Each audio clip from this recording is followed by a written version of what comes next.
With Star Wars Celebration on the way, coming up so close, we have a lot of questions, one of which, will there be any Star Wars games at the big celebration there? Ooh. May the Force. The Force will be with you. Always. Welcome to Star Wars Uplink, your source for everything Star Wars gaming. Welcome to Star Wars Uplink. I'm your host, Sage Goodwin, and as always, I'm joined by Sydney Laurel. How are you doing? Hi. How are you doing? I'm good. You ready to talk some Star Wars? I've had some bitter booch, and I'm good to go. It won't make it in the podcast because I'm going to edit it out, but we're jokingly making a fake commercial for our favorite canned kombucha brand. Yep. Yes. So we'll probably release it as like a short or a clip or something that we promote the podcast with. I don't know. But Better Booch, if you are watching this, someone there, please sponsor us. We drink an ungodly amount of this stuff. Please. We'll work for free Booch. But in this episode, we're going to be talking about what we can expect to see from Star Wars Celebration this year. And what that could entail for Star Wars gaming fans, as well as kind of touching on some other things that you can expect to see as well. So let's jump right in and get started. Just you reconsider playing that message for him. Star Wars Celebration. Sadly, we did have an opportunity to go, but it's so expensive. Yeah, Oh and for newlyweds, it's a little bit out of the budget. Yes. A little bit. Uh-huh. But for those of us who are kind of new to the game, aka myself, can you kind of like walk me through what Star Wars Celebration is and like what you can expect from such an event? Yeah, so Star Wars Celebration was a fan event that started in the 90s in Denver, actually. So shout out to Colorado. I've said this on stream, but like Disney, please come back to your roots. Come to Colorado. That would be fantastic. We wouldn't even have to afford an insanely priced hotel because we could just drive up there. We're 2 hours away. Please think of us next time you plan a Star Wars Celebration. That would be great. Think of us and only us. Yeah, so it was a fan-run event that has become a lot more corporate. It's Disney-ified. For better and for worse, like honestly, it's been great the last few years. When it was in London, like I had a blast watching that. Huge event. They get all of the Star Wars people together. It's like a Comic-Con directly towards Star Wars. So they have the actors. They have like a bunch of booths and presentations. So they have like retrospectives on Star Wars movies. They had a celebration for the 40th anniversary of Star Wars in 2017, I believe it was, where they got a bunch of the original actors together and they talked and kind of went back through. They have stuff like that. They also have, this year they're doing a thing for podcasting, which a friend of the show that we've had on the podcast, actually a few friends of the show, Alex Damon and Molly Damon, as well as a few other Star Wars podcasters from the Clashing Sabers podcast, I believe. They're going to be having a thing on there about the expanded universe or the expanded universe, extended universe, whatever you want to call it. So they're going to be talking about the books, the comics, that kind of thing in terms of Star Wars. And then also friends of the show that we had on the 50th episode of their podcast, Pink Milk. They're going to be on there talking about LGBTQ and Star Wars. Sweet. Which is going to be really cool to seeing what they put together there. I'm so glad that they got that, like, it's going to be cool. It's awesome. Like, that's the thing that makes me so sad about not going this year is I know tons of people that are going to be going, but we're just going to keep saving money so we can try to get there next year. Because, I was like super pumped. Like, I had an opportunity to buy a ticket at price, which was awesome. Then I started looking at like hotel rooms. Good gosh. Airbnbs. Oh, like hotel rooms were like $500-$600 a night, if not more, and you still had to like drive an hour to get there, and then Airbnbs were like $400 to $500 a night. So Yeah. that paired with food and all that kind of stuff, we just could not swing it.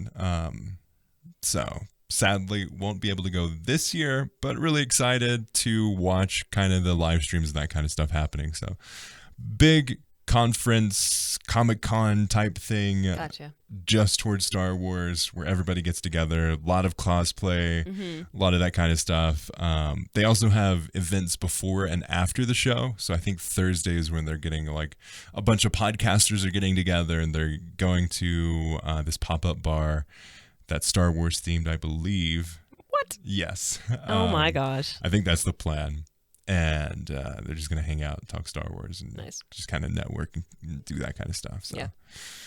Next year, hopefully we'll be going, but super excited. But that being said, now that we know kind of a little bit of the overview of it, what can we expect? So in terms of Star Wars games, the history is there for Star Wars games to be covered and announced at Star Wars Celebration. Battlefront 2 was opened and announced officially at Star Wars Celebration. I say officially with quotation. I mean, you don't necessarily need quotation marks on that, but it was announced officially because right before Star Wars Celebration, they leaked the trailer. Okay. Yeah. But officially it was unveiled with the cinematic trailer around the campaign. So usually when they announce things, it's more story-based. And friend of the podcast, Bespin Bulletin, has reported since January that we will be getting a snippet or an announcement, something for Star Wars Jedi Fallen Order, or Star Wars Jedi 2, whatever that is going to be called. Yes. Yeah. So we at least have one thing that we're going to be talking about in terms of more details, which I'm so pumped for. Finally going to be able to see something because we have gone for so long. I mean, we knew about it rumored forever. Like basically as soon as we knew that the game had sold 10 million copies in like the first how many months or something like that. Unprecedented for EA in terms of like a single player game. As soon as we knew that, like it was basically like, when are you going to do it? When is it going to be official? We knew that Respawn was working on another Star Wars game that was gonna be something like that. What could it have been?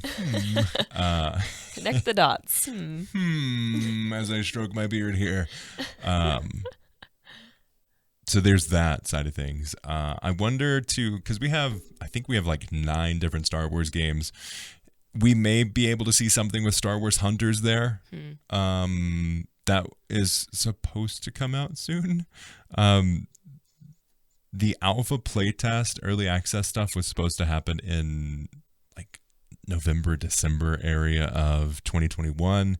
That got delayed to the first part of the year. You can get into early access with that. Sammy Boy and Split Screen, friends of the podcast, have been playing that and covering it on their channels.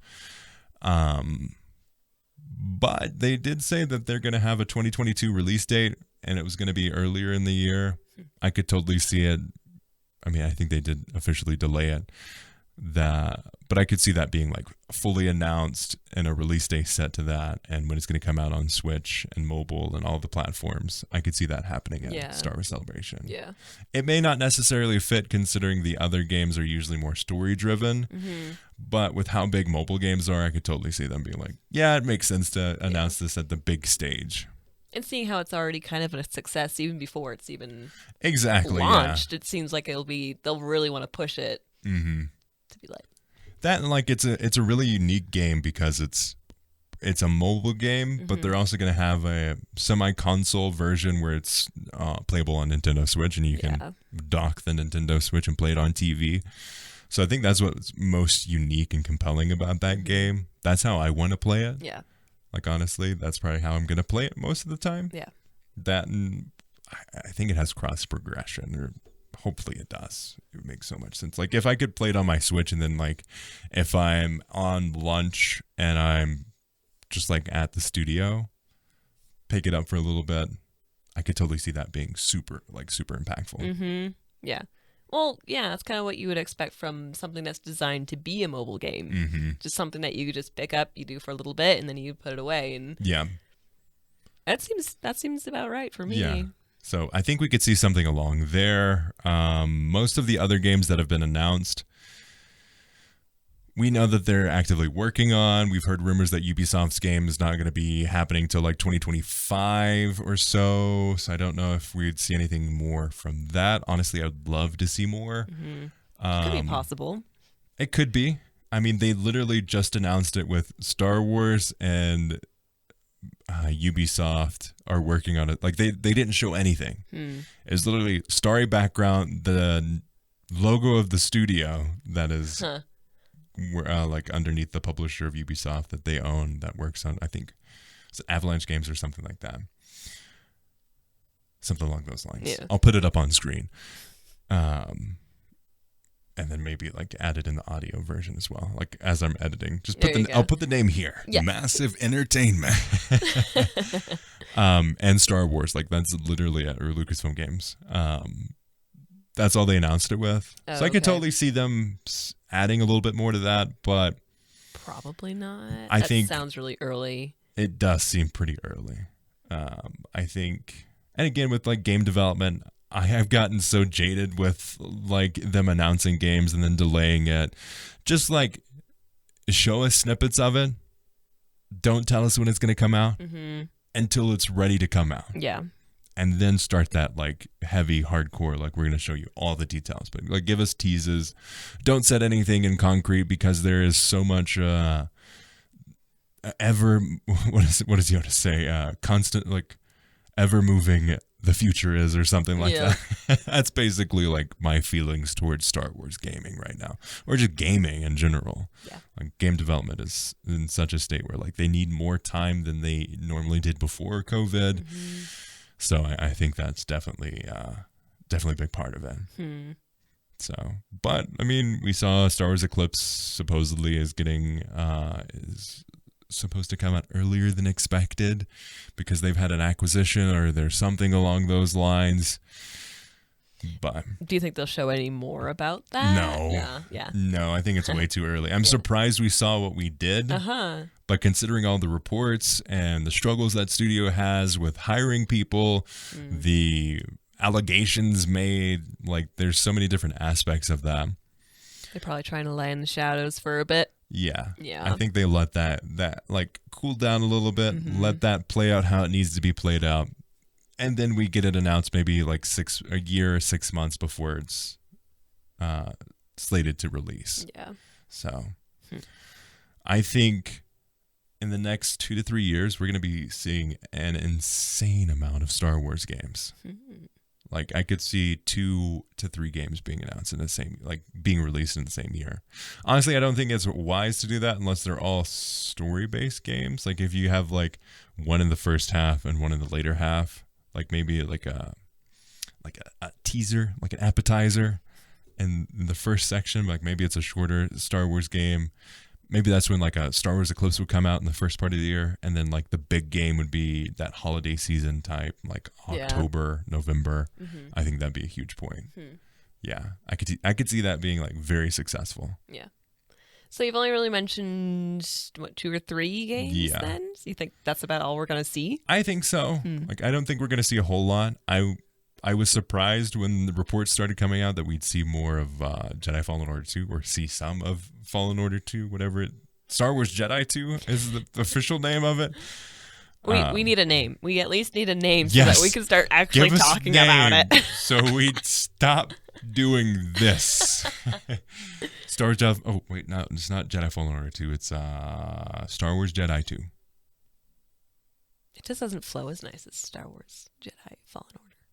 I mean, Star Wars Jedi Fallen Order. I mean, Jedi Fallen Order is such a good name. Star Wars Fallen Order. Like, just snip it to that. Yeah. But. Well. So.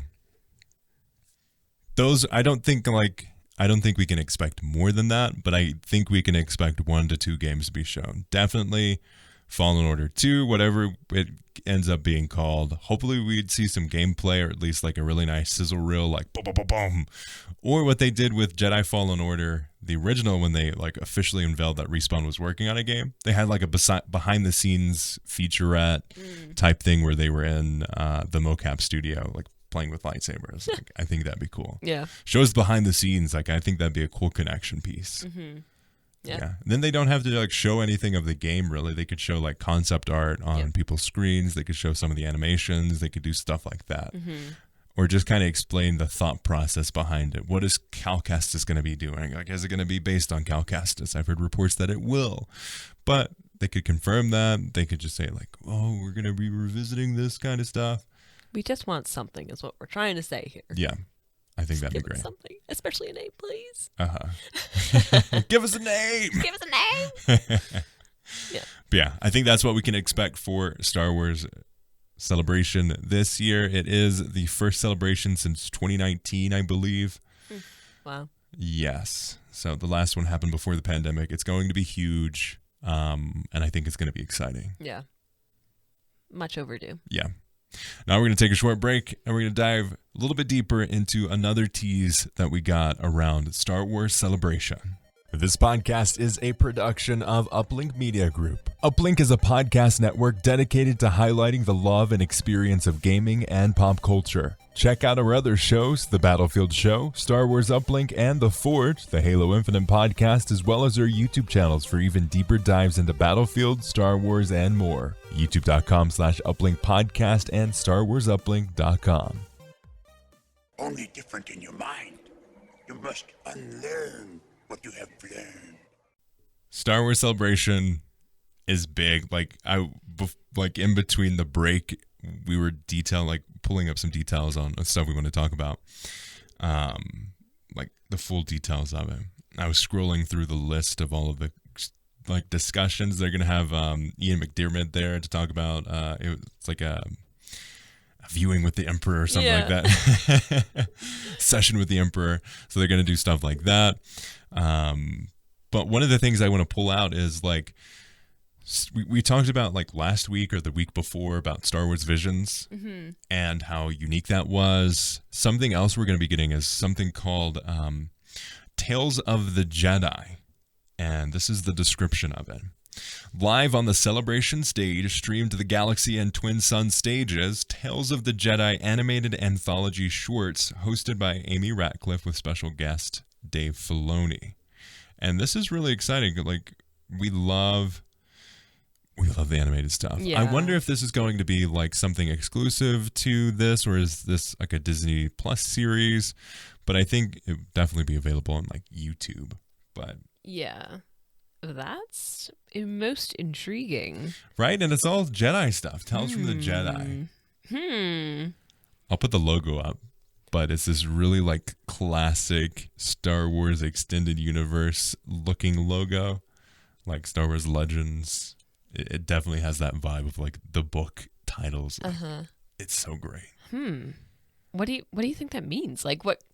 Do you think it's like it's got to be in the past then? Maybe. Yeah, I mean they don't give a whole lot of details. They basically just. They're just like, look at this. And this is like a streaming exclusive thing too, so it'll be obviously everyone will see it, and it'll be part of the like live stream feed. But even people in person are going to be watching a stream from it. So like it's a pre-done thing that they will watch through, and it'll be hosted by Amy Ratcliffe and have guests. Dave Filoni on there. So I think it's maybe just like a series of shorts that they just want to highlight and show off. Maybe it's something that is like put into a collection on Disney Plus. But it's pretty cool. Yeah. Like I love the idea of like anthology shorts. Like give us little snippets throughout the galaxy, something very specific that may not feel like an entire series or even an episode, but just say, I want to explore, I don't know, like Luke getting his second lightsaber. Yeah. Because in lore, before he makes his own, he gets like a Temple Guard lightsaber in a comic. Maybe like explore some of the stuff of the comics, fill in some blanks, like just add a little funny character moment. I think that'd be really cool to see. Yeah. Although I kind of doubt that they'll go with the books. I just feel like someone's just gonna have a brainchild and make something new. Like I think so. Yeah, it's just gonna be based around Jedi. Yeah. I think that'd be cool. And hey, I'm here for it. Let's bring it on. Dinko and I were talking about this a while ago as we were like been diving deeper into Legends and canon and the differences between those. And I don't want to get into the whole debate of like, oh, Legends is so much better than canon.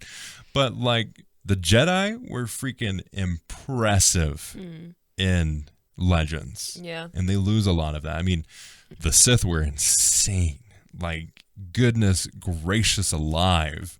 The Sith were insanely powerful, like conquering entire planets and systems with the use of the dark side. Like, they were insane. Yeah. Like, the amount of power and the power difference between, like, the Sith were here and the Jedi were, like, way down here. Yep. And, like, well, they did have, like, certain Jedi that were, like, rose to power. Like, Luke was insanely powerful in Legends too. Like, the amount of power that dude had compared to many other Jedi in Legends versus canon is like night and day. Yeah, but I feel like Luke kind of dabbles. Like he's a blend. He's At least in Legends he is.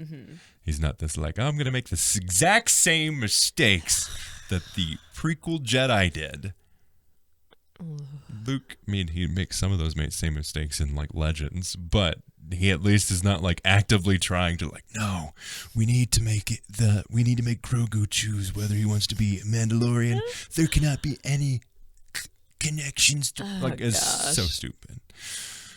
So on that side of things, definitely.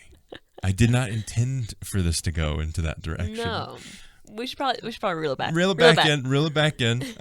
Tales of the Jedi. Tales of the Jedi. I love the name so far. Like, I don't necessarily think this is going to be canon, which again I'm all for. Like, I love the idea of them giving kind of free reign for creatives to explore certain characters or moments or ideals such as the Jedi in this really like free flow way. Yeah. The art is this really cool, like the announcement art that we see is this really cool, like almost painted canvas style. I don't necessarily think we'll see, maybe one of the shorts will be like this. Yeah.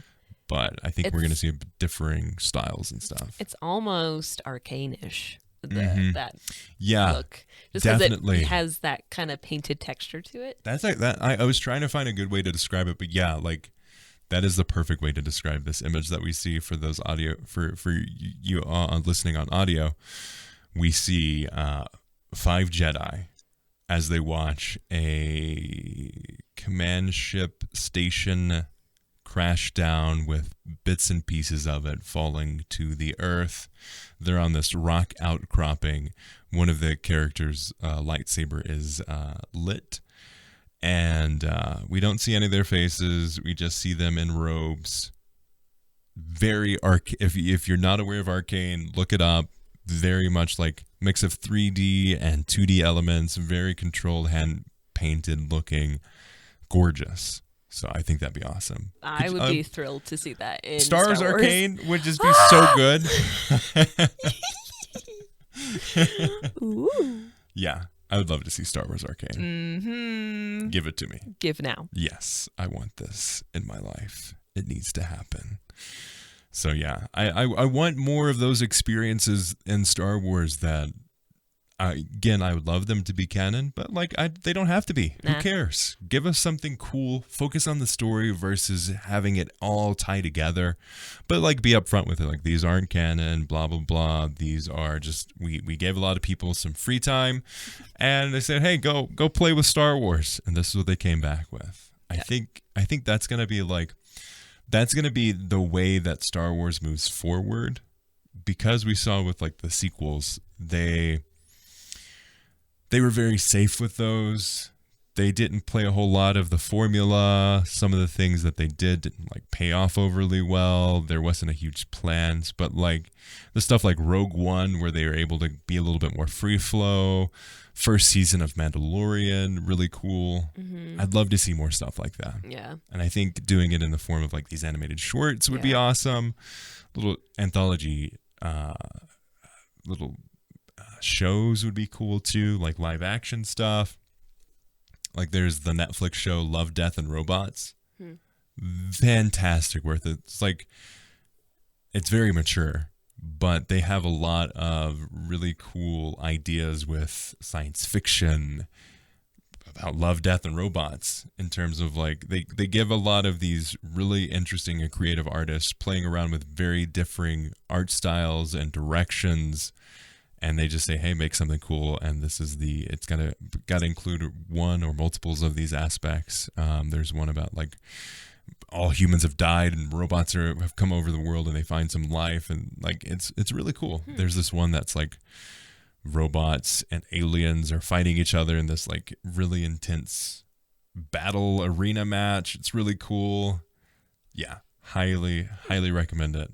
Very mature, but it's really cool. I'd love to see that with Star Wars, like giving people the freedom and the ability to just have some fun with Star Wars, play in the sandbox, and not take it overly seriously. Yeah. Or take it like insanely seriously. Like, give me some grit. Give me the life of like a stormtrooper that's dying, and like, oh, it'd be super cool to see stuff like that. Yeah. I feel like with shorts, you can't focus so much on story or like character development. Like, honestly, those things are all amazing and they love it when they have that in there. But frankly, if you're just going to give me some Star Wars art that moves, I'm here for it, you know? Like, and you can have like a pretty contained story. I mean, obviously you don't have like the full character development growth that you would have in like that, but you can have like pretty impactful stories in a short form content. Sure. It also makes you be very specific and very directional with your story.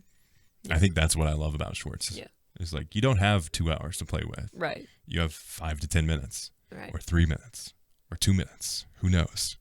I feel like shorts are more about the mood. Yeah. They're all about this setting and this like it's supposed to like leave you with a feeling. Yeah. Like it's a And snapshot. atmosphere. Yeah. Yeah. So, yeah. Just seeing more stuff around the Jedi, I think, is cool. I'd love to see more of that in a show or something like that. Or a video game would be cool. See the origins of the Jedi would be awesome. Would love to see more stuff like that. But I think with that, thank you so much for listening to this episode of Star Wars Uplink. We greatly appreciate your support. If you enjoyed the show, leave us a review. It helps out a ton and lets other people know, as well as gets your feedback. We really appreciate it as well. Shout out to all of you who have left a review. We have like 140 or something like that. Oh my gosh. We have quite a bit on there. Maybe even more than that now. But definitely do considering that. Subscribe for free wherever you listen to podcasts. We'd appreciate that as well. You can rate us on Spotify, and you can listen to us wherever you find podcasts. And if you'd like to, you can watch the show on YouTube and see our lovely faces, our cool background. We got new lights. So that's awesome hat. I do have a really cool hat on right now. So if you want to see that, check out the video version. But thank you all so much for listening. And as always, may the Force be with you.